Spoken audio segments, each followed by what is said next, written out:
can you just start by saying what is WeChat? So WeChat, it's a chat platform in China, incorporates other features as well, but it's immensely popular, has over a billion active users on it, and started out in China, and it's been basically growing there and also around the world since then.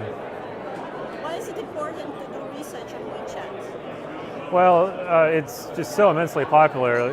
What WeChat does affects so many people, especially in China, and so that's why we thought it was important to look at. And can you tell a bit how does censorship on WeChat work? Censorship on WeChat, we've looked at it on two different sorts of layers. One is on how text is filtered, and then the other one is on how images are filtered. So the way that the text filtering works is that WeChat has, it filters messages according to lists of sensitive keyword combinations. So if certain keywords are in your message, then the message gets censored. The image filtering, on the other hand, is filtered two different ways. So if an image contains sensitive text, that as well can be detected. And then also images are visually compared against those in a list of blacklisted images. And what I found very interesting in your speech is that group chats are filtered and censored more. And I thought that it somehow seems that, for example, when we're speaking about Facebook messaging apps, what people are saying is that it's really technically really hard to monitor what's happening on these apps. But WeChat kind of is an example that suggests that it's less about technical capabilities, but more about intent.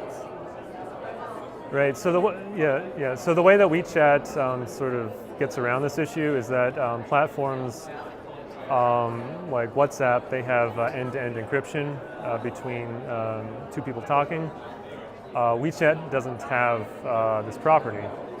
Messages are encrypted from you to the server, and then from the server to the recipient.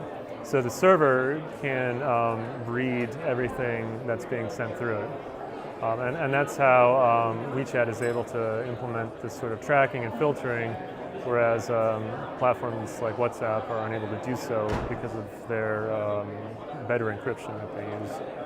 And so is it more like an algorithmic activity, or there's a lot of people doing the real censorship and just creating the key messages and changing them?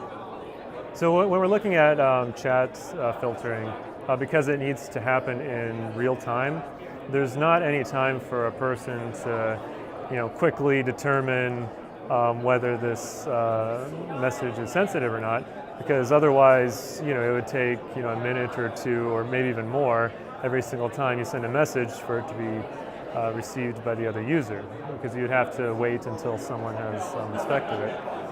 So that's why the filtering that we see is automated based on keyword combinations.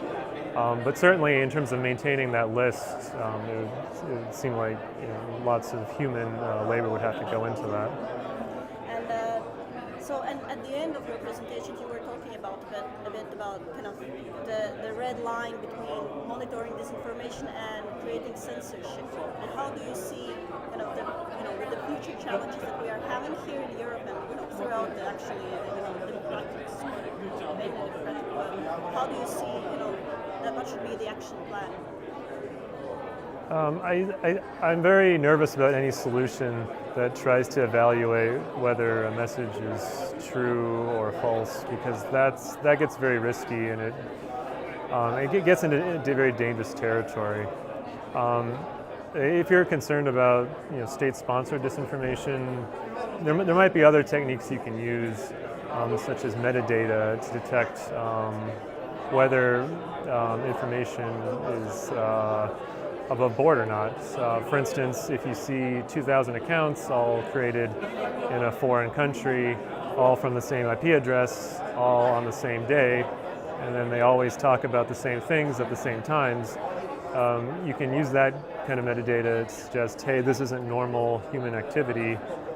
This might be someone trying to engage in disinformation.